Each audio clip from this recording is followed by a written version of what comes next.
بسم الله الرحمن الرحيم. يا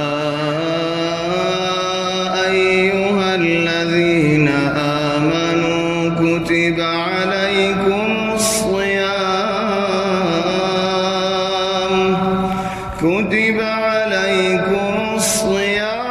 كما كتب على الذين من قبلكم لعلكم تتقون أياما معدودات فمن كان منكم مريضا أو على سفر فعدة من أيام أخر وعلى الذين يطيقونه فدية طعام مسكين فمن تطوع خيرا فهو خير له وأن تصوموا خير لكم إن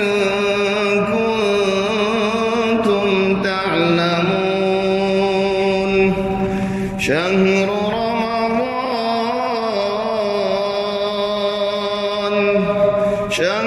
رمضان الذي أنزل فيه القرآن هدى للناس وبينات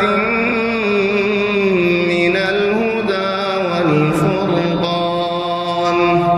فمن شهد منكم الشهر فليصم ومن كان مريضا أو على سفر فعدة من أيام أخر يريد الله بكم اليسر ولا يريد بكم العسر ولتكملوا العدة ولتكبروا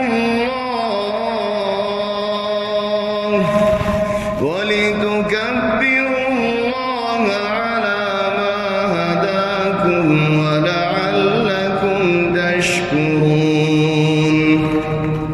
وإذا سألك عبادي عني فإني قريب أجيب دعوة الداع إذا دعان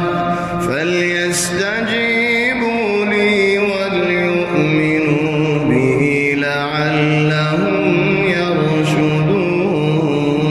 يرشدون أحل لكم ليلة الصيام الرفث إلى نسائكم هن لباس لكم وأنتم لباس لهم علم الله أنكم كنتم تختانون أنفسكم فتاب عليكم وعفى عنكم فالآن باشروهن وابتغوا ما كتب الله لكم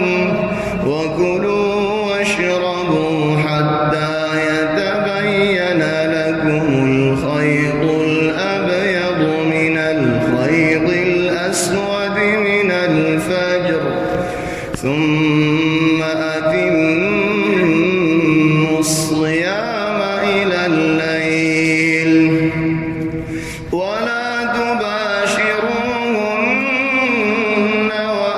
وأنتم عاكفون في المساجد تلك حدود الله فلا